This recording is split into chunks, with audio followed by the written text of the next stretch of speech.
Hello, hello. Welcome everyone to the Cow Barn. Woo! Right here in Casterville, USA. Oh, it's so good to be home. What? It is, everybody. Hey, so guys, who is this? Welcome, ladies and gentlemen, to the Past Flash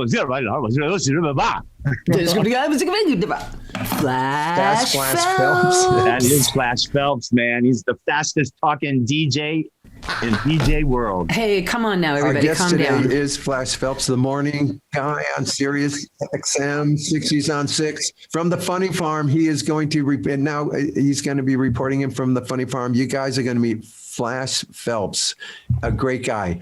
And believe me, you know, this guy has the strength to deny the word, the letter F. Okay. He does. He is a 60s on 6, right? Sirius? 60s on 6 in the morning. He was doing that before Sirius-XM. Wikipedia says a 7-hour show. Are you kidding? That's what it says. We got to ask him about that. You know, that's marathon material right there. I wonder if he wears a weed number on his back. How do you write for a daily 7-hour show? I think he needs to wear a number on his back, marathon style. I'm going to talk to him about that. We can't wait to meet him. And his story is great. I mean, this guy has a billboard that was made for him on Interstate 81 in Pennsylvania. We got this duck, and he's lonely. We're going to have to get two. I'm sorry, guys. Susan brought sound effects. No, I did not. We have ducks and cows. Don't say that. We live in Casterville. Hey, there's some offense being taken over here. He's in the Phunny Pharm. I mean, we have hay and cows and ducks and you know, I wonder what Phlash has in his Phunny Pharm. Hey, so how have you guys been? I feel like I haven't seen you for months. What happened? Why is that? Why do I feel that way? What's going on? We're recording so many podcast episodes where I think we're about 8 ahead of when they're coming out. I know, but we took a break, right?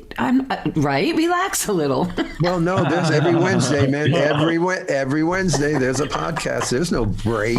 I feel like I've had a break. Okay, maybe I slept once. Because you know, it's like interesting. Go ahead, Bob. I love that. No, but the break, like we do take a break. The Happy Together tour is going to be 1 month off. That's why we're so ahead in episodes. Who's going to feed the animals? We're going to do the tour. At first, we were thinking, man, it'll be fun to do the podcast out there. Yeah. But then we started thinking, and we realized that, you know, probably when it's time to do the podcast, we're not going to be into it out there. No. You could be traveling. The bus could be, you know, going down the road, or I mean, there's a million. Wait. Let's get real. Let's get real. Sleep, eat, play, sleep, eat, play, sleep, eat, play, sleep, eat, play, repeat, and rinse. Yeah. Where is podcast in there? Since we're all excited and coming back to summer camp, basically, you can see it. Yeah, let's do the podcast. All the guests are on the bus with us. We don't even have to call for the guests. Maybe we'll record a special one, guys. Maybe one. I was thinking about the same thing, honestly. Okay. I was thinking with us not having to do it, meaning that, you know, we aren't responsible to do it. And we have a million, so we don't have to do it. We'll want to do one. Yeah, that's so Cowsill, right? Tell them no, and we can sing on it and stuff. Well, allegedly, we're getting this eyeball, folks. They're talking it up pretty big, so we hope it works. But anyway, can you imagine? My eyeball's still in the box. We'll do it like a compilation episode in August, you know. Yeah, I think that would be fun. And we'll have the white coats on. It's 3 a.m. It's raining outside. All the bus windows are open because it's warm. Bob, wasn't that a night? Oh my gosh, look at this audience. Like, people really did want to get out. I mean, what else are we doing? What's going on? We got any gripes? We got any puffer fish facts? We always have a gripe. Should we do I got a gripe? All right, we don't have the gripe music yet, but this duck is griping. Oh, and by the way, we're getting some of your gripes at info@cowsill.com. Don't worry, we'll get to the audience's gripes, but not today. All right, we'll have gripes. Audience gripe day, okay? We'll have audience gripe day. Send them in. Like we love them. Okay, I'll start it off. So about a week ago, I guess, I'm trying to prepare for the Happy Together tour. And so, none of the stores around here, like Macy's or JCPenney's or just any of your retail stores, they just don't have anything in them. I've gone to them and they look like they're like in the midst of closing down or something. So, so I'm saying to Luann, my wife, I go, hey, you know what? I need to get clothes. She goes, well, get them online. And I go, man, go online and buy clothes. I mean, I'm a kind of guy that needs to be right next to these clothes and look at them and see if they're going to fit. So anyway, I got a big box. All my Happy Together Tour clothes came yesterday, and it was a big box. I was so excited because everything was brand new and in plastic. It's like getting clothes for school. Yeah, and I was so excited, and then I realized, God, I don't even know if this is going to fit. So I'm taking it all out of the packages, and everything is everywhere in my living room. In case it doesn't fit, I've got to send it back. And they always say every little item needs to be sent back. This is a terrible idea. Because I'm telling you. Keep going. Does it have a happy ending? God, I hope so. Well, the happy ending is that I'm not going to do it online because I can't get it together because I'm going to run out of time by sending it back and then them sending me, oh, dudes, and the form that you have to fill out. I mean, you need a college education for this stuff. To return it? Online shopping and then the return policies, which are really great, except that, it's hard to keep all of the innards of a new shirt together to send back. Now, I have a question, though. To return this stuff, do you have to leave the house, get in a car, and go to the post office, or will they pick it up from you? No, no. I have to go to town to go to mailboxes and more. No, give it away. I wouldn't even do that. Oh, Robert, are you a guy who loses his suitcase and buys his new wardrobe in New York? Can't wear it ever. It's the wrong sizes. That I'm only. None of it worked, Polly? None of it? No, one of the shirts might have worked okay, but it takes me a while to even like something. Yeah. That I'm gonna wear. You're preaching to the choir. I'm a girl. I do a lot of it. Actually, that's a lie. Russ does it all for me. And it's a crapshoot, and it depends on where you're getting your clothes from, if they're really the size that it says on the chart. So online shopping blows. I'm with you, Paul. I want to. But back to in the store. So in the store, the product's not there. You're not seeing anything you can get. Now what do you do? You need to go to town, buddy. You live out in Green Acres. No, I'm going to wear all the stuff I wore on the Happy Together tour last summer. No, you're not, because you wore that the summer before. Oh, that's right. All right, Susan. My second gripe of the day, because I forgot my first one and didn't write it down, so I learned. So it's a closed moment, and what it's about. Okay, so since Russ and I have had to lift the back house, and that's where the washer and dryer were. We have a cottage. We had to lift it. It was sinking. Now it's not. It's going to be great, but the problem is that our washer and dryer is in a pod somewhere out in the city. You get these pods to put all your things in. They come, they put your stuff in, and they drive it away. They park it till you can bring it back. So a lot of our belongings, the washer and dryer, most importantly, are in this pod. Yes. Okay. So what I've been doing a lot is my laundry at a laundromat, just like when we were teenagers. Okay, which is fine. I don't mind doing it, but I am going to tell you something. The cost of bloody doing your laundry yourself, it's like you have to have a third job just to support how much it costs you to do coin laundry. Then the other thing I would like to discuss is, okay, so that's just a gripe in general. I just think it's highway robbery. Yeah, the price of the machines. Yes. I put 29 quarters in one of these machines. 29. Did you get it all done at once, though? Because there's a price for that, Well, Bob, I do if I go into my now 3 things that each take 29, and then I wait and I push the on button. You know what I mean? Yeah. Come on. Oh, yeah. What, Polly? No, I'm hearing you, man. Are you hearing me? Those prices on those machines is insane. Because they got you right here by, what? Because you need your clothes. But my next gripe, because I cannot control, and again, I don't, Russ does all the laundry, but our whites, and I want to know what happens, and he is very good at this. Why, when you wash whites with whites, can they still get dingy? Even with products that are supposed to keep it from it. What happens to a white that is cared for but somehow becomes gray? I think it must have to do with the water coming into your machine then. Ooh. Okay. That's a but thought. I'm not at my machine, so something over at this laundromat. Does your water come from the ground, or do you use the water that drops from the air? Bob, I carry it from a whale. It's cleaner if it drops from the air. Anyway, I just don't understand. Right. I think it's mysterious that whites turn to gray, even if you're treating them right. I don't get it. And you're using Clorox? Oh, yeah. Are you kidding me? I'm a Clorox kid. Everything. It sounds like the water or the machine. Paul. Okay, water or machine. That's my gripe. Are you using Clorox bleach? Yes, Robert. Okay. I am. All right, you know what? Wear colors. That's your solution. Yeah. Wear colors. All right. Yeah. I have a gripe. What? I have a quick gripe. And it just came to me because, man, when it happens, look, I am not a violent person. I know that. Who said you were? Well, I'm just saying, people don't know me. The line it takes to get me to become violent is way beyond everybody else's. But I hate when I put in 4 quarters in a Coke machine and nothing happens. I hate it. I've been with you. And I'm standing there. It's always a big test how I'm going to handle. It's always a big test. How mad am I going to get? Because you know what I'm going to do? What we all do. You start manhandling the machine. You start pushing the freaking machine. I've kicked the machine. I've shaken that machine. The only thing missing is the word tilt on top doesn't come in out of the air. So your gripe is vending machines? Yeah. It's not them in general, because the ones with the credit card seem pretty smooth. It's the putting the quarters into the vending machine and you don't get what you paid for because nothing's moving. And you're so mad, but you're not so mad that you're going to go to the hotel clerk and say, listen. Oh, yes, I am. You guys go, oh, that's outsourced to a third vendor. We'll have to call them in the morning. It's like, you don't even deal with it. You just go back to your room and say, well, that sucked. And if you do go to the desk, you get your 4 quarters back, but you didn't want your 4 quarters back. You want the freaking Coke you went for, and it's a whole thing that happens and everyone knows it. And that's a gripe. Okay. It's a good one, Bob. And it was quick. Nicely done. Nicely executed. Okay. And has any of us, and why do we keep repeating it? Has anybody shaken that machine and gotten that thing to move? I hate when those Fonzie. Oh no, that was I have a jukebox. Actually, because once I was going for those cheese crackers, the orange cheese crackers, 6 in a pack. I have seen the circling thing, and I didn't get my cheese crackers, and I hit it, and it did drop. Okay, that is an anomaly. That's an outlier. You can't count those. Because everyone knows the other way is usually the way it's going to happen. I hit it and it did drop. Okay, the Paul Pufferfish. Yeah, I want the first couple of times I did this, I had like 9 and 10 of them, and so we discussed that perhaps I shouldn't do that many and just do a couple. So I've got a couple of good ones here. Well, what I got is this.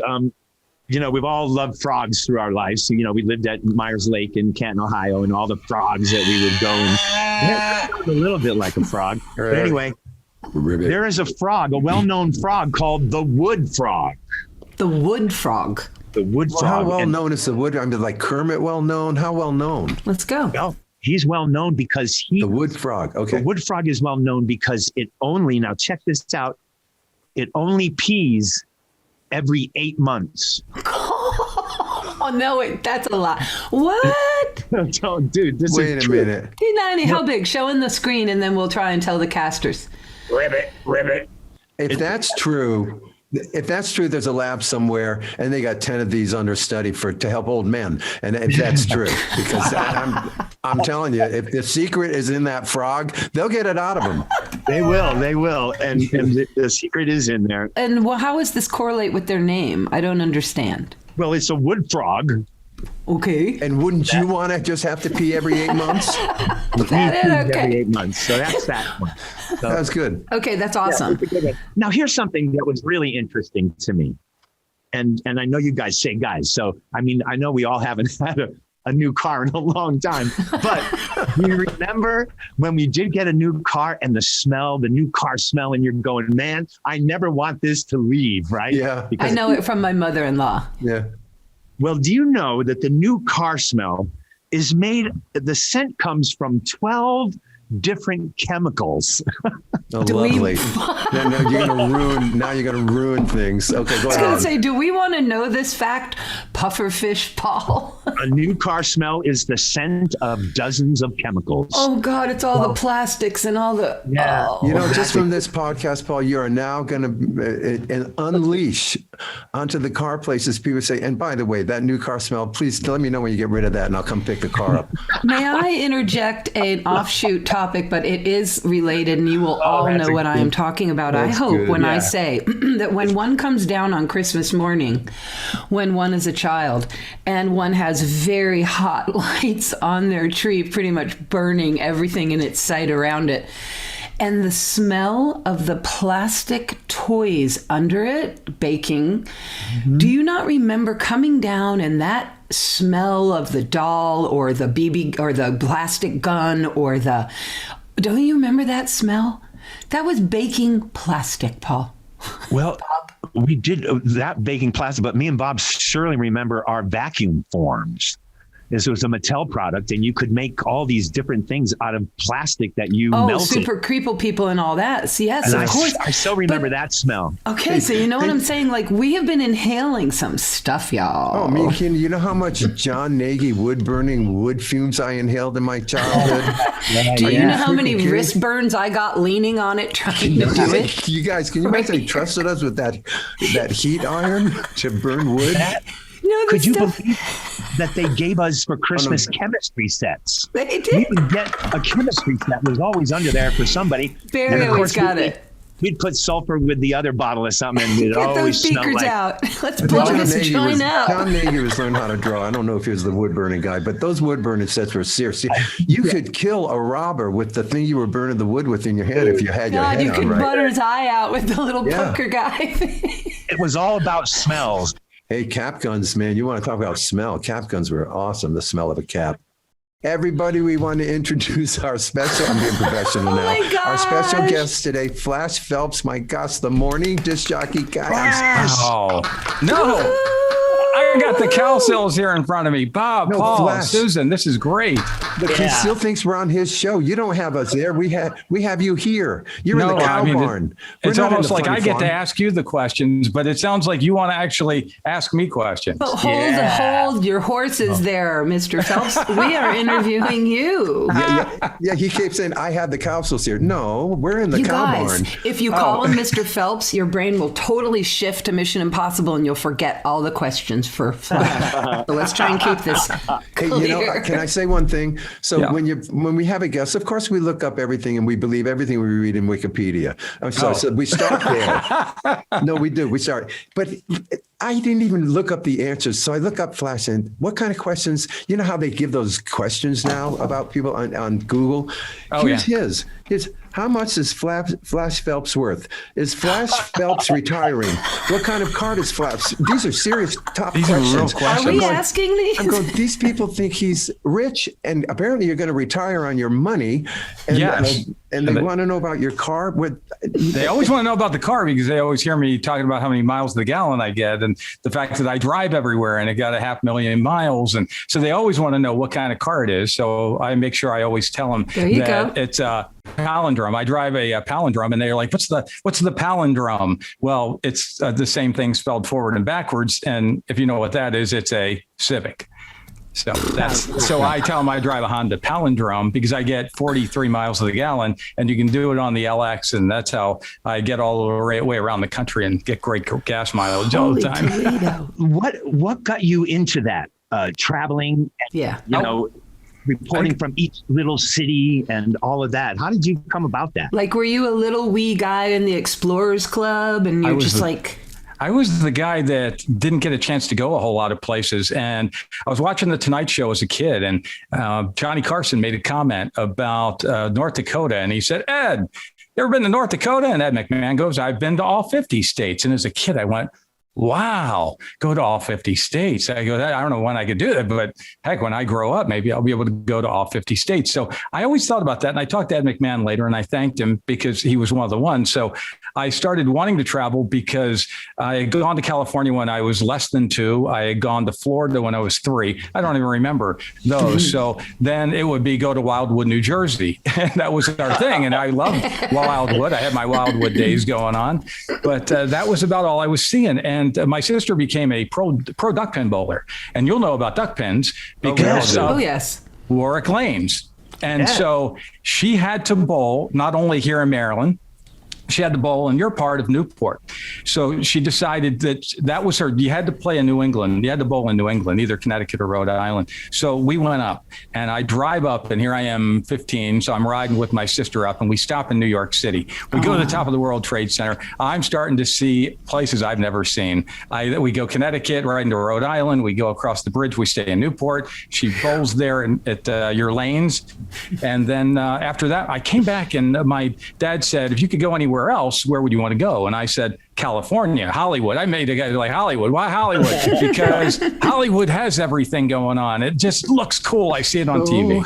So the next year at 16, he won a contest and he got money from doing this contest from work, whatever it was. And then he flew my mom and myself out there, and I got to see Hollywood, Malibu, and San Diego. And I was really into roller coasters. So I was doing Disneyland and Knott's Berry Farm and Magic Mountain. Nice. And that was great. So once I got back, and I was into radio, sort of, and I would listen to the radio and hear them and go, wow, that's really cool. But I loved the music is what I loved, because when I was in high school, I went to a dance and I didn't know exactly what these songs were. I said, what is that? What, you guys know what this song? Oh, gosh, I better start paying attention. So my dad would take me over to the library and we'd get Billboard magazine and copy it down. I'd listen to American Top 40. Then I started knowing all the songs. And then that turned into how a job came about, if you want to hear that. That's you're 16 doing this? I'm at 16 So while I'm doing this. I'm starting to think that I like what I'm hearing on the radio. I don't think I want to do it yet, but I'll tell you, do you want to know why it hit me? Yeah.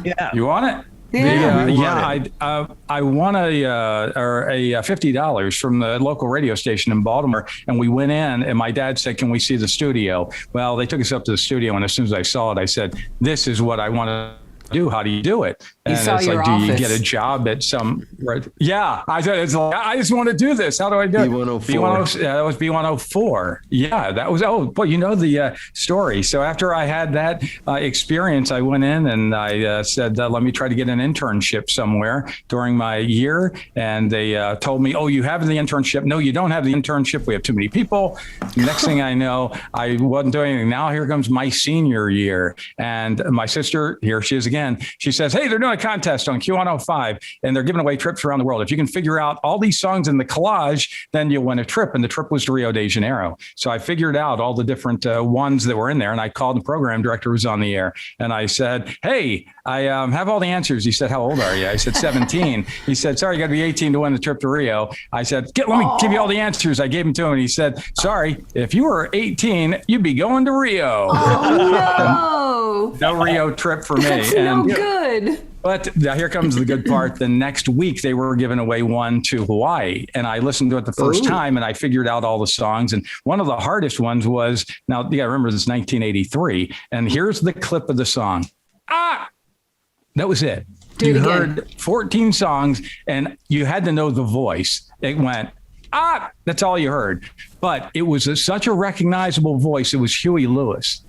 And at that point, Huey Lewis and the News only had, they had hit with Do You Believe in Love? They hit with Hope You Love Me Like You Say You Do. It's a little too, the one of them they probably wouldn't play. Heart and Soul was the current single that they had. So I had to guess which one, and I said Heart and Soul, and it was right. So after I got them all, and the one that I had another question about was Supertramp, the saxophone on Take the Long Way Home, or Logical Song. Sure. And I heard that, and I go, I think it's a Logical Song, but it's like, that's all you heard. And so I call my sister and I say, I have all the answers from school. She writes them all down. Next thing you know, she is listening, and I call back and I said, do me a favor, get your album out and drop the needle on the Logical Song. And she did. And I said, leave it. It's the Logical Song. So they did the contest while I was in class, and then she won the trip to Hawaii. I then came back out, and the next thing you know, I find out that she won the trip. And then I called to make fun of the guy who was the boss of the radio station. He said, come to the station. Went in, he dropped needles on records and said, what's that? And I said, I know, that's that. And he said, right now you can come intern for us, or you can win all the rest of our trips. So that was it. This guy, so he wants B104, okay, but he's not getting that. So you go to the competitor to get this, right? That's exactly right. So I'm at the competitor to B104. There were 3 top 40 radio stations in the market. So now I'm interning over there. And then that's when the guy on the night show, I said, can I hang out in your studio? He said, yeah, like Friday night when we know the bosses aren't here, come on in. So I went in, I hung out, I watched, and I said, and he would go, hey, Captain Phlash did this. I said, who's Captain Phlash? He said, oh, I have an imaginary character, and I based it off of Don Imus. Don Imus had an engineer named Phlash. Wow. So that's how that came about. And he said, hey, do you want to be Captain Phlash? You can yell back at us. And that's how it all started, where Phlash it's like, Phelps. oh, that works great with PHLPS. So it became It wasn't PHLS. Flash Gordon. That wasn't why. That was part of the thing, sort of. If you learn someone's voice, okay, like remember we all knew what Wolfman Jack sounded like. So Phlash Phelps is a voice, to me. It's so weird seeing him in his square there. And this voice I know is coming out of his... when you see the face with the voice, it's weird. The DJ thing.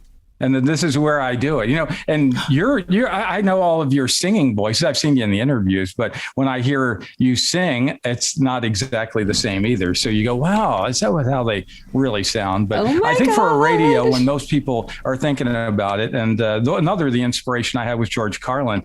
And luckily I got to meet him because of Wonderful Wino Radio. And so when I heard that, I really liked that 60s sound that he brought up. We're going, and Wonderful Wino Radio. We got stacks and stacks. Yeah. We got pickle king lunch because we got the top 50 in the world of Wonderful Wino, 70, 1,500. This was the police call scan. So when he did that, and I learned it, and I did it during my senior year on stage, it was all those things. And with the bubble gum that had come out, and my sister had Life is a Rock by Reunion, Joey. So I was like, oh, how do I do that? Okay, here we go. BB Bumble and the Stingers, Matu Barrage, all singers, Lonnie Mac and Twang and 80 here from the room. We're going steady. Take it easy. Take me higher, liar, liar, house on fire, locomotion, poker, passion, deeper purple satisfaction. Baby, gotta, gimme, getting hotter. Sammy's cooking, Leslie Gore, Richie Bounds in the store, my feast of Fujiyama, Chemistry, Ram, Lumber, Berry, Spectre Berry, Righteous Nelson, Harry, Chimmy, Cocoa Bob, and Fast Bagging Finger Popping. Life is a rock with the radio rolled me. So when I learned that, and then the FMAM hits a click and all the clock is stacked again, friends, the Roman salutation, Brendan, the cabulation, Carly Simon, Ivy Holder, Roller Stone, the Centerfold, Johnny Cash, and Donnie Rhodes, Kenson, now you got Shivers, Mungo, Jerry, Peter, Paul, Mary, Dr. John, the Nightly Tripper, Doris, Day, and Jack Tripper, Gotta Go, Sir, Gotta Swelter, Leon Russell, Give Me Shelter, Miracles and Smoky Places, Slide Guitars and Feather Basses, Mushroom Ronald, Bonnie, Brian, Wilson, Biggest Topic Hagen. So when I started learning all of that, or learning CW McCall, I got a breaker 19, if here's Rubber Duck, you got a copy on me, Big Pen, come on. 10-4, Big Pen, for sure. By golly, it's clean clear to Flagtown, come on. So we got ourselves a convoy. Unbelievable. Do you do auctions? I'm sorry, I got to ask him, because the image I'm getting of Phlash, because are you still like 16 or 17? Because I picture this kid locked up in his room. He's got ham radios. He's got 10 radios in front of him, because he's getting into Johnny Walker and Rick Dees, Casey Kasem, and Terry true? Motormouth Young. I guess this is where you're picking up this fast talk, right? These are his influences. And I picture this kid that never leaves his room. He just calls radio stations. He goes there. He just wants to. Bobby's been sitting right there, like ever since he started. He just said, I never were your parents left. thrilled it was keeping you off the streets? What were your parents and your classmates? Did they know what you were into? The classmates, some of them did, because guess who got that internship where I couldn't get the internship? Another guy I worked for. And his name's Brett, and he's now on QVC. Well, he's going to talk fast there, I bet. And so he works up the road here in Pennsylvania, but we both went to the same school. Yeah. But you had 17 radio jobs before XM, now Sirius-XM. Correct. Can you take us from why you're still doing this at 17 and people around you are saying, dude, it's your 17th gig. What are you thinking? Yeah, that happened in the very beginning, where it started out at that first one. When here I was interning, I graduated, and I said, do I go to school to learn this? He goes, look, people want experience on that resume. That's what they're going to be looking for. If you want to go to college later, go ahead and do that. But it sounds like you really want to do this. So I put together a tape, and I acted like I was on the air, and I was Captain Phlash Phelps.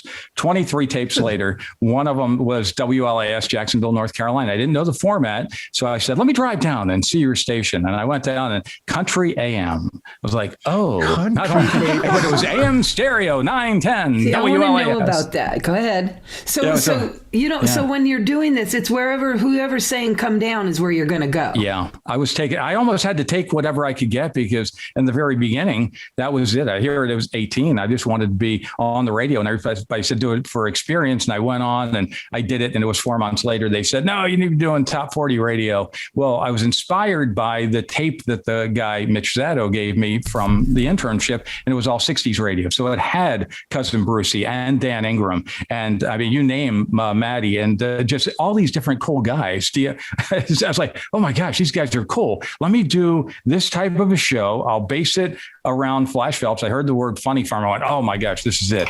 I got a package show, but how can I do it? And some people said I had too much experience, or I sounded bigger than the experience that I had. That's so they good. wanted more experience. But the problem was, so the smaller ones, because it was so weird, they didn't want it. So the second job was even harder. I went to Knoxville, and the owner liked me, but the program director didn't. So I did one night on the air, and then I claimed it on my resume, and then they said, no, he never worked here. So then they didn't know what to believe. So finally I got that job in Montana. So it took 13 months. So my mom and dad both believed in me enough to support me all the way till I was almost 20. So I was still at home again after moving 400 miles away to North Carolina, and came back and just kept looking. And then finally the Montana job worked out. We always like to ask, so mom and dad, they were for what you were doing. They didn't want you to, they didn't have a plan for you that you didn't want to execute. They asked me later, because at this point it had been over a year. Do you think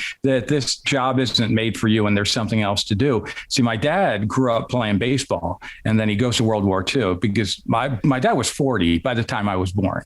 So he gets married in 1950 on the baseball diamond. So he's playing under the Philadelphia Athletics in their farm system, which are Savannah and West Palm Beach. Both teams were the Indians. So while he was down there, my mom from Chattanooga took a job working as a telephone operator in Tampa. Well, West Palm Beach had to play Tampa, and that's where he meets my mom.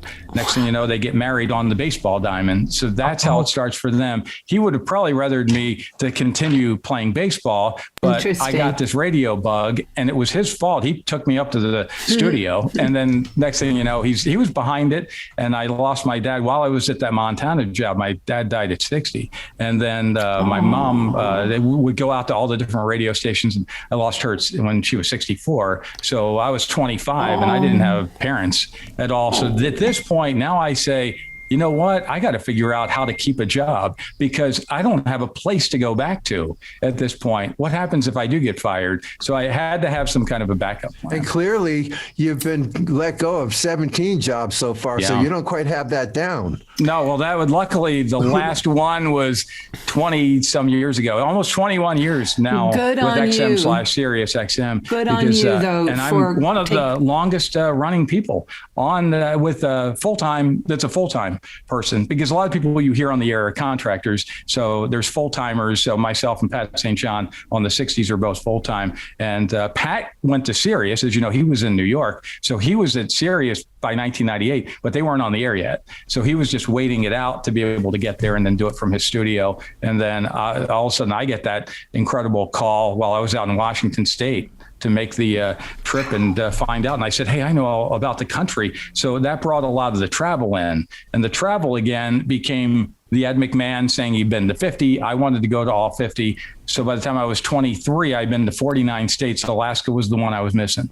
So I you know what I did? After my mom had died, I had some money. I went, I'm going to Australia. I'm going to go to England. Cool. I'm going to go to Hong Kong, Bermuda. I went to English speaking places to hear what they were doing on the radio. And then finally I said, you know what? I'm 29. I better go to Alaska to say I'd been to all 50 before I turned 30. So I did it at 29. Now, Alaska's the least visited state at 4 times. Then it will be Hawaii at 8 trips out there.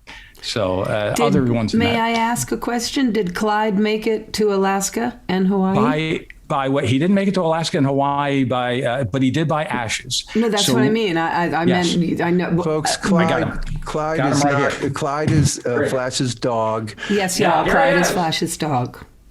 Yes, absolutely. There he is. Clyde went everywhere with Flash on his travels. He was kind of his traveling companion. Oh my gosh, he's precious. And you know where this is? This isn't too far away from your area. That's Montauk. Oh, okay. Yeah. Beautiful terrain there. Let me just a quick question. So a famous part of Flash lore.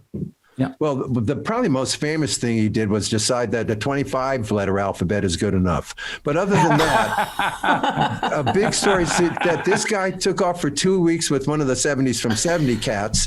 And these two guys are going to hit 48 states in 2 weeks and broadcast live from each one of them. And that was a big deal. They did it. Is it in the Book of Records and maybe Guinness? No, they tried to check out Guinness, but they said you can't do it because of speed on the road. And they can't, you would have to be able to say speed limit was 55. Yes, you were only doing 55 at this point. So are you serious? Yeah, that was it was a legal thing. That's a total techno. Like you can't. Yeah, it was one of those. Question. So you nailed 48 states in 2 weeks live each state. Correct. Later in your career, you're kind of not bragging, but you're kind of saying, "Hey, man, I did 50 in 9 months and 4 days." Yeah. So I'm going, okay, he did 48 in 2 weeks. He did only 2 more, but it took 9 months and 4 days. Like, did you lose your step? I mean, what's going on? Why no. See, I was working. The company did that one. That was all paid for. When I did 48 states in 14 days, it was the million subscriber. So I went to him and I said, "Hey, I got a great idea. How about if I go to 48 states and we can broadcast?" And they said, "How long will it take?" I said, "About 6.5 days." They said, "If you make it 2 weeks, can you at least make it slower and stop at places and see people and sell them on the radio?" I said, "Okay, I'll do that." So, they said, "Where do you need to start?" I said, "White River Junction, Vermont." And they said, "Why there?" I said, "Because if you're in White River Junction, then you come down through New Hampshire, and you're already in Vermont, New Hampshire, then you hit Maine, and then you come down through Boston and Providence and head right to Connecticut. You've hit all 6 New England states, New York, New Jersey, PA, Delaware, Maryland, and then right into the West Virginia Panhandle into Virginia. That's 13 states right there, and you can do it in 2 days." So that was the original plan. And then they said, "How about if we get you on TV in New York on a morning show?" And they got us on Fox and Friends. So it's like, great, now I got to change the plan. New York, Connecticut, Rhode Island, then into Boston, and then go up to New Hampshire, go into Maine, go to the Lighthouse, turn around, drive across New Hampshire, go through Vermont, through Rutland, come over to Albany, and then down. Now we're back into the New York City area to start. So that's how. So the first day was 7 states, and then the second day was getting. I know it can be done. It's not going unnoticed. So I figured it out. I was there like, okay, the shortest way to hit these states and, the 4 corners you had to hit. And then the shortest part would have been it. You come through Arizona and you hit California, or you just hit Nevada and you get Las Vegas. If you go up US 95, it'll go to Reno, and then you can cut through Susanville, California. Hey, I like and then that. There you go. Yeah, you're Susanville. And you come up to the Northeast side, you hit Eastern Oregon and Washington, and then you come back. But it's like, no, we got extra days. We're going to LA. We're going to go to San Francisco, and then we'll go up. And I have to ask, while you're doing all this and you're going there, are you camping? Are you in a 4-star? Are you in a Motel 6? What's up? How are you accommodating yourself? They did that in really nice places. So it's like, hey, I want to stay in LA. Can you get me at the Bonaventure downtown right off the harbor? And I was like, hey, I want to stay at the Westin because I've seen it in movies. And I was like, okay, and they did. Tropicana. It's like, maybe can you put us there? Did you bring a third driver?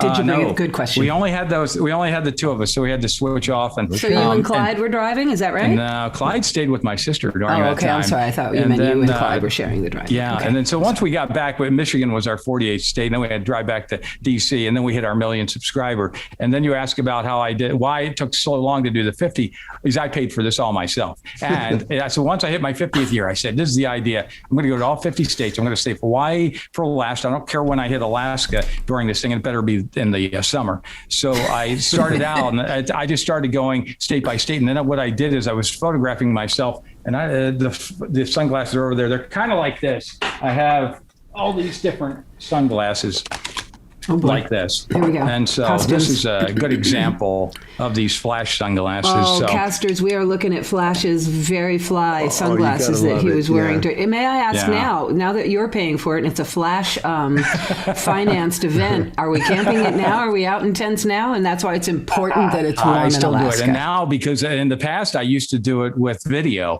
And so I wasn't in the shots. And then all of a sudden, it was after I did that in 2003, it was like I was getting all these stills with my 10-second timer. camera and getting all this. Like, give me a photo in front of every single thing. Let me, like, while I'm in Newport, it's like, let me get a picture in front of the monkey with the money, if you remember that. And you stick the money in his drum. That's right there in downtown, or the breakers. And it's like, I got to get photos that show exactly where I am. So Providence, I got to get a picture of the Superman building and the fire on the river, and the Narragansett, and go to Block Island. And there was a lot of things I was trying to do as much as I could during that time. And there were only about 2 or 3 weekends that I stayed at home. And then finally, after I had all those, I planned Hawaii for mid-January when it was cold here, and then made that the 50th state. So have you done any research of your ancestry? Do you have lineage with Lewis and Clark, any of the explorer wouldn't that people? Be nice?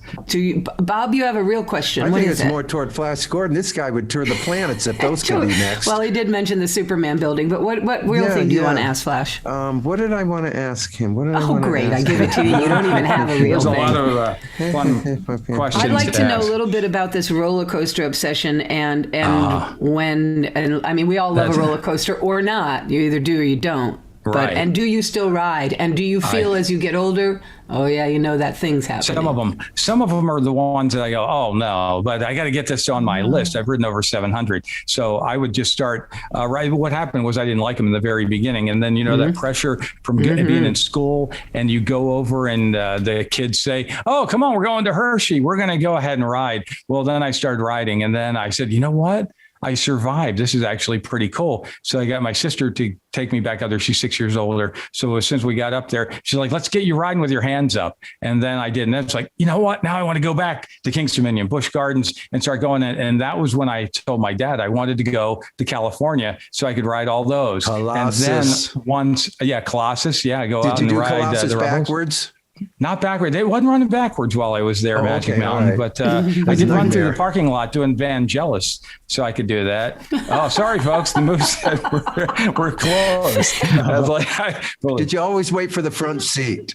No, because I always like the back. The back is faster. And see what happens with the way it comes over the top of the hill, the back of the car is still on the chain. So that's why they've invented these rides that catapult you into the shot. But you get more airtime by being in the back because you're being pulled over the top by the weight. Not anymore. No, thank you. No. Now you're being shot over. It's amazing. So I have my list, like coasters to ride in 2021. And then I go through and it's like... The ladybug. The ladybug. To ride some of those. The mouse. I never got a chance to ride in New Orleans. You guys get a chance to ride? We had the Zephyr. The Zephyr, and that was out at Jazzland. But we do have a really badass ladybug in our little amusement park. That's right there in the park. Really nice. All through the trees. I went to Six Flags New Orleans when that existed before Katrina. And we had passes. Did you really? Of course. I remember I had gone over there because it was just so nice. Jazzland, it was always very deserted. It was just kind of scary Jazzland, the kids called it. It's very deserted now when you see the photos and go, oh, it's just scary to see Mega Zeph. Have you done Coney Island? Have you gone on, the obvious? To go on the Cyclone. Yeah, did that one originally. I remember the day my dad took me to New York after this, and I said, let's go to Coney Island. It was the spring, and it wasn't even going to be running, and we got there so late, but we were on a subway, and he's like, let's ride all the way down through Brooklyn and get to Coney Island. And we got off and went, oh my gosh, it was closed. The Thunderbolt was still standing at that point. And then we just rode back. So I didn't ride it, but then later I rode it around 86 or 87. So I did get back up there. I went to Queens as well, so I could ride, what was it, Atom Smasher or whatever that was called. Oh, Lord. And that thing was like it was going to fall off the tracks. I've ridden some pretty wild ones that don't even exist anymore. Let me ask you this. Would you ride now a wooden roller coaster that was made then? Yeah. Oh, yeah. I'll tell you what, some of them, Leaps and Dips is one. But, dude, it's been 50, 60, 70 years. Well, you just hope that you always have to hope that somebody said, we did inspect this and it is all right. I don't see Phlash Phelps dies in roller coaster incident. If they were rickety then, what are they now? That's all I'm saying.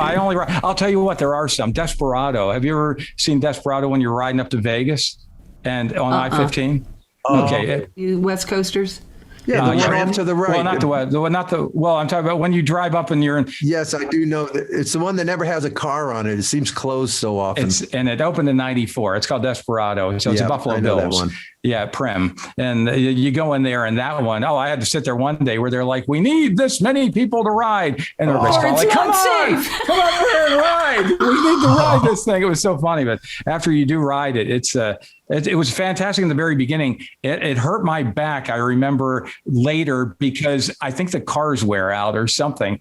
But I had no problem when it originally opened. And then they have to get new cars. All right. Phlash, we know you're very humble and you don't want to talk about yourself. But since we have you and we can let your fans know, there's a billboard that somebody erects in your honor on Interstate 81 near Scranton, Pennsylvania. And somebody's flying the American flag on top of the United States Capitol Dome in your honor. Yeah. The racehorse, Phlash Phelps, there's no racehorse called Paul Cowsill. There won't be a racehorse called Paul Cowsill. How does this happen to you, sir? How inspiring. It's just being on the air somehow it happened. I'll give you the horse story. I was on the air and I made a comment and I said, wow, I wish I had a racehorse that had my name. I got an email that said, are you serious? And I said, yeah, I mean, he goes, well, I know horse breeders and I know Carol Kay, not the, as you know, the good bass player. Yeah, not her, but the other Carol Kay. She's out here and she has horses and she has a yearling. She needs a name. And they go, we like the name Phlash Phelps. Do you think we could use it? And it did. And then 2 years, once it was in his second year, started racing. And then he became the turf racehorse of the year. Well, you got the that's how that thing. Yeah, it was a winner. That was all because I said it on the air. I'd like to have a horse with that name. Well, we have a podcast now and I'm going to start thinking like, Susan, what do I want? It's Phlash Phelps. Flash. The word is speed. What do we use? Cow? Okay. I'm not going to. You're going to use cow. Okay. All right. God, bring a girl down. That's a big deal. Yeah, the former governor of Idaho had listened to me a long time, and I get this message. Then the message comes in and it says the governor of Idaho would like to be able to talk to you. I was like, okay. They said, we got a question. When is your anniversary? We need to know the exact date. I said, I started August the 21st of 2000. Okay, we'll get back to you. And that was all I heard. And then I get another one. They go, now the governor wants to talk to you. And I said, okay. So I said, do you want to just go on the air? Yeah. And he said, yeah. Now he was the secretary of the Interior. So he was secretary. So he was in charge of national parks as well. And he knew of my love for America. And so what he decided was he wanted to fly a flag over the Capitol in my honor on my anniversary. Aww. So that's how that happened. He did that on his own. He flew it over and then I went down to his office and then he presented me with that flag. And he said, it's because you bring Americans together, unlike so many others that divide America today, that you are one that it doesn't matter what's going on. You just love all these different people that check in on your show. And you're talking about the great parts of America instead of the fighting of America. And we want to fly this flag for you. So I still have that down. That's really right. Cool. That is a good story. That's the best story you told. That was a good one. And what was the other one you asked? What was the first one? You said, how did... The billboard off Interstate 81. I got a message from Lamar Billboards, very popular all over. And they tell me, they said, look, we want to put up a billboard. Are you okay with that? Sure. Yeah. And it said happy birthday. And it was, and then they did one that said, they showed me the happy birthday. It was a digital one. And they said, what? I said, well, I'd like to come up and get a photo of me standing in front of one. They go, oh, you would? Okay. And they said, oh, let's get one together. And it said, welcome to Scranton. Life. I don't know how it works. And I said, it says, welcome to Scranton, Phlash Phelps. And I went and did it. And next thing you know, they were down there and they wanted to do a news story on the fact that I showed up in Scranton. I show up in all these places all the time, but they don't know. Some of the stranger ones are where nobody knows exactly where I am, and I'm doing a photo. And I'll tell people, if you see some guy with a tripod out taking a photo, ask whether or not it's me. So I was taking a photo in Charleston, South Carolina, never told anybody it was there. And the guy's looking at me and I go, man, that's a great view over there, isn't it? And he says, yeah. He goes, your voice sounds familiar. I said, do you have Sirius-XM? He goes, you're Phlash Phelps. I'm like, how do you know that? So then I was at the... Because your voice, dude, if you shut your eyes, but it does mess you up a little bit looking at you. I will admit that. And then when it's coming out. So then the other funny one, it was in New York. I was at Seneca Falls up by the women's rights. And the bridge there is the Jimmy Stewart Bridge. It's the Oh Wonderful Life Bridge, if you know that story. Where is it? It's in Seneca Falls, New York. They rename it. So if you're into the movie It's a Wonderful Life, me and my sister-in-law, the first weekend of December, that's what they do. They do a celebration. Paul, Luann, and I have to go sometime. I'm sorry. Go ahead, Phlash. You would really love this. Oh, we will go. Now we know about it. Thank you. So they have the bridge, and I'm on the bridge, and this guy's walking up. He goes, "Are you Phlash Phelps?" And I go, "How do you know?" I go, "I didn't tell anybody was coming here." He said, "You said if you see anybody with a tripod getting a photo, ask." And he asked, and he got it right. And so I'm wondering how many other people ask, going, who? Well, that's a testament to your listeners and the number of them. I mean, a lot of times I'll show up at places. I don't tell people who. I won't just go in and go, "Hey, I'm Phlash Phelps." So I don't tell them.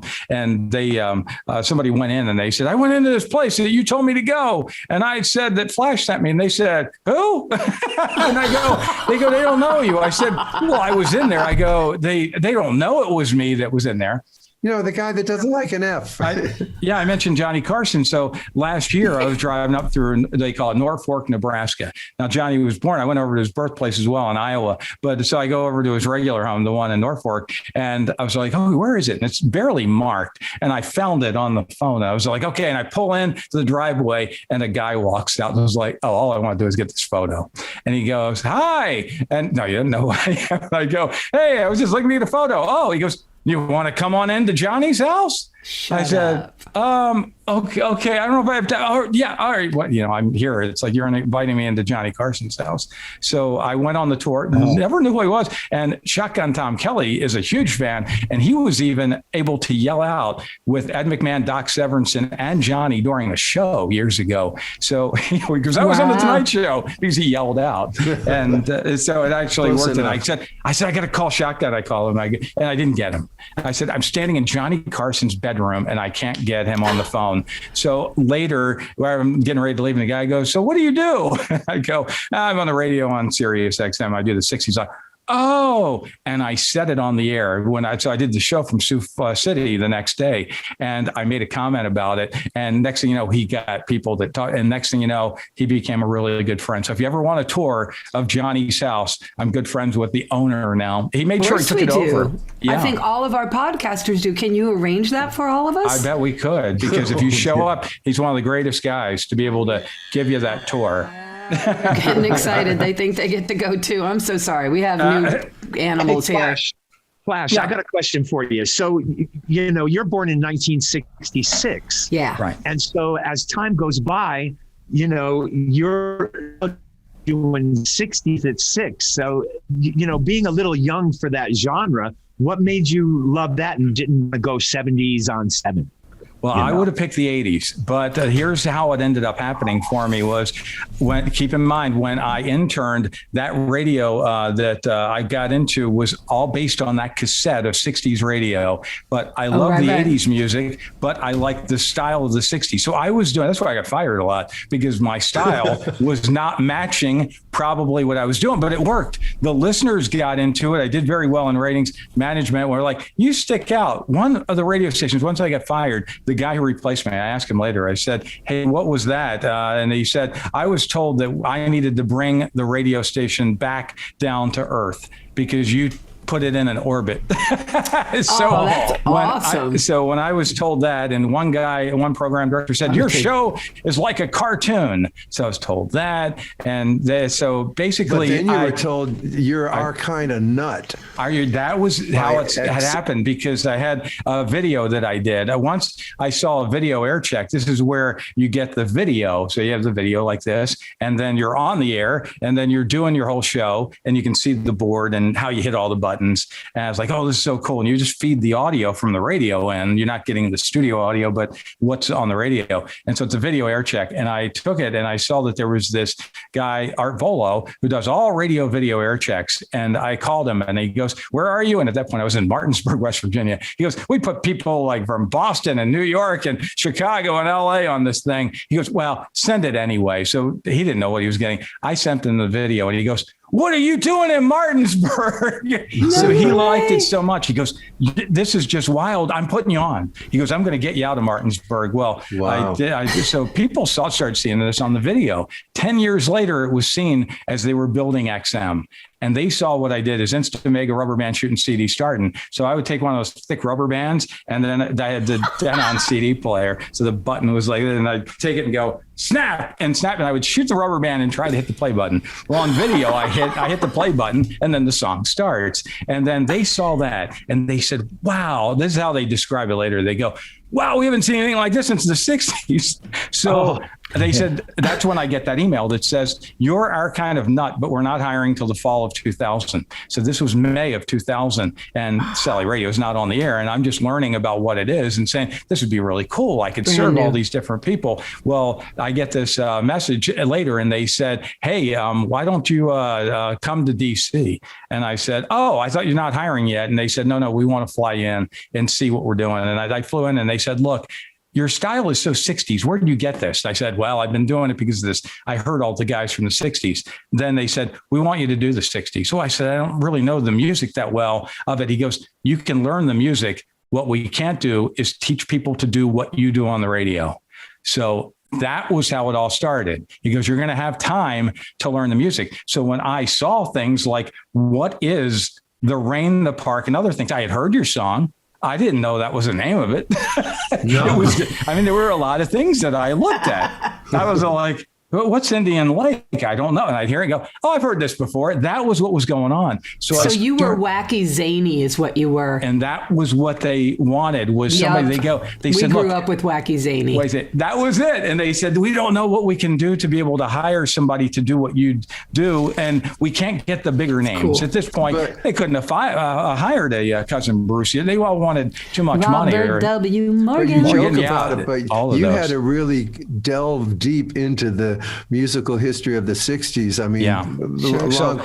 I don't know how you did that. You know, the first thing they did it, they gave me I don't know if you remember not only the Joe Whitburn, but the Billboard book that has every chart from the 60s. They have all of them from.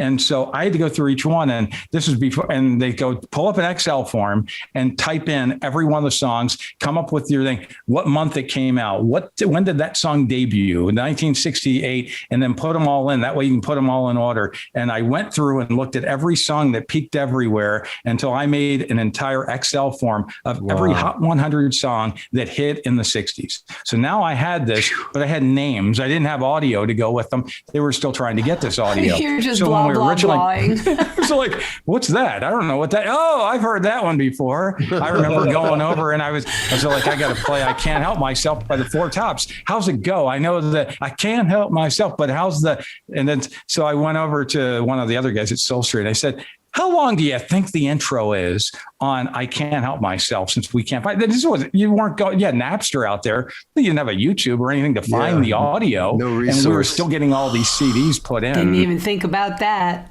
And you know what? So here he is going ding, ding, ding, ding, ding, ding, ding, ding, ding, ding, ding, and he's doing the whole audio. 2003. It's about 12.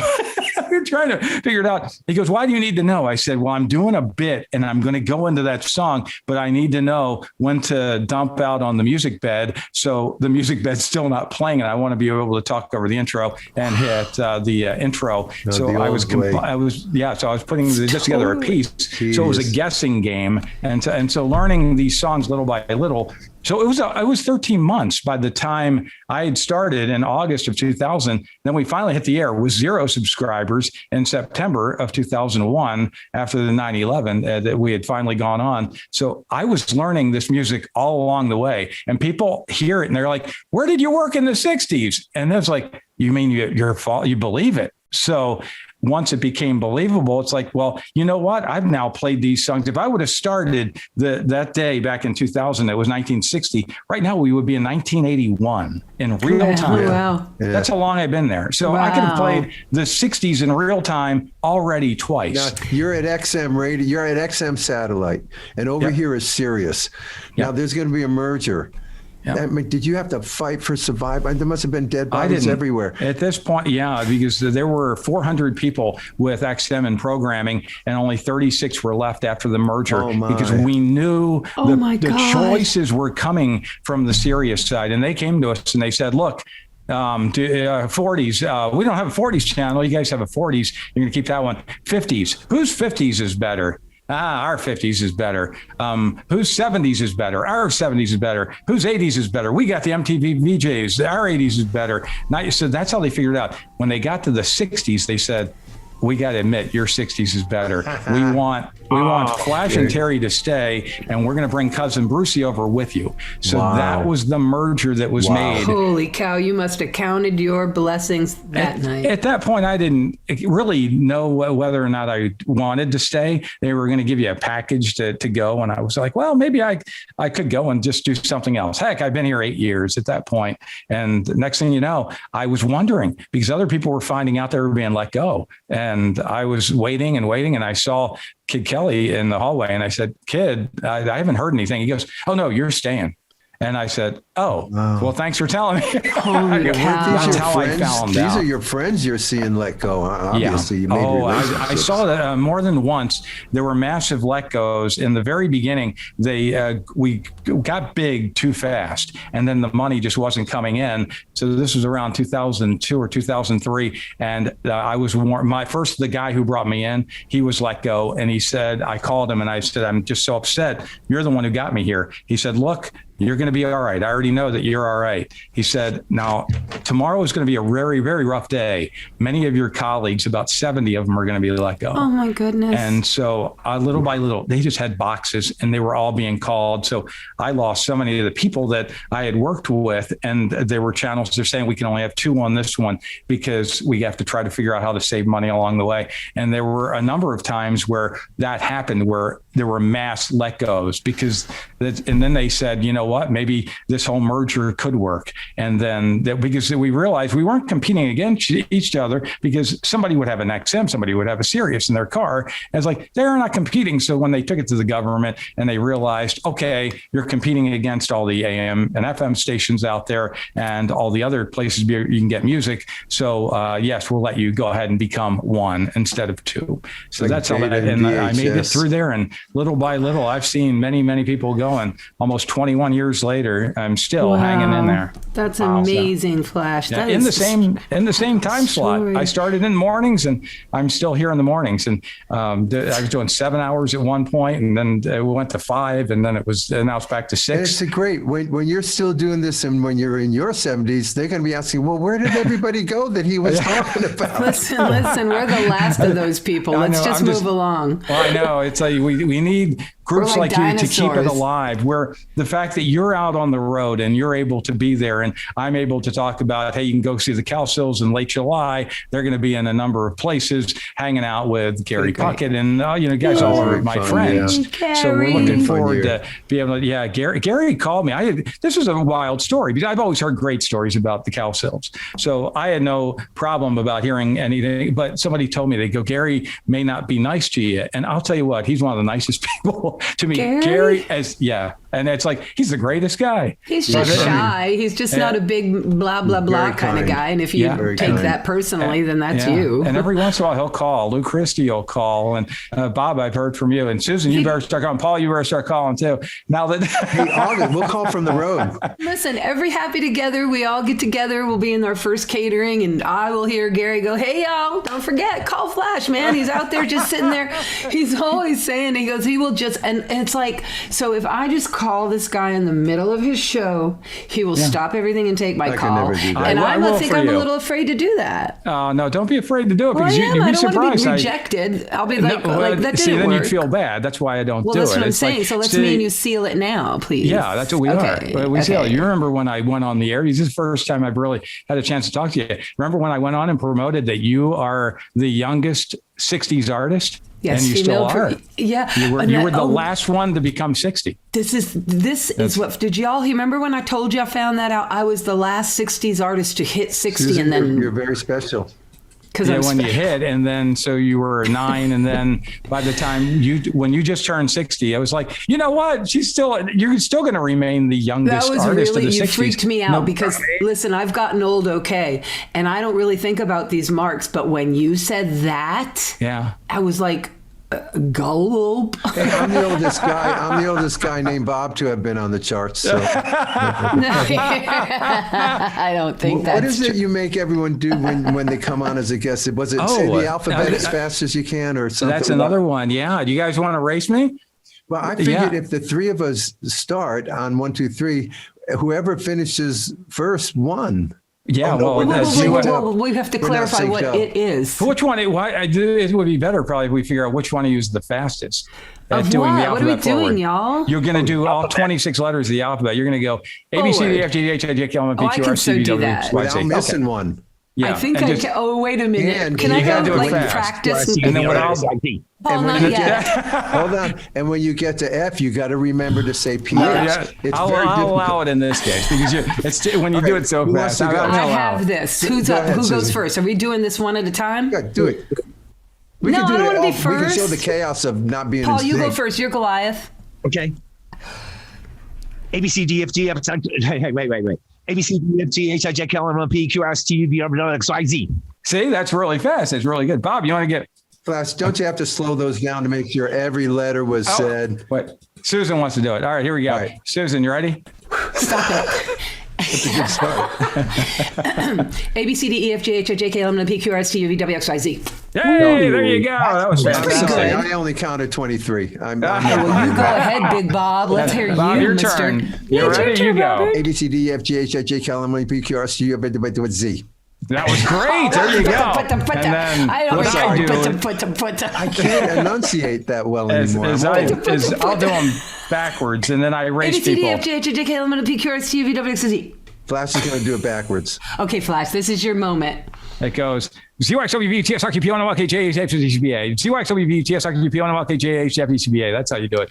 And you Backwards. do it like a So- radio announcer minute. on top of it? We have What's to that? take his word on that. We can't hear this. Listen to him, Bob. You go again, Flash. One more time. I'll do it slow for you.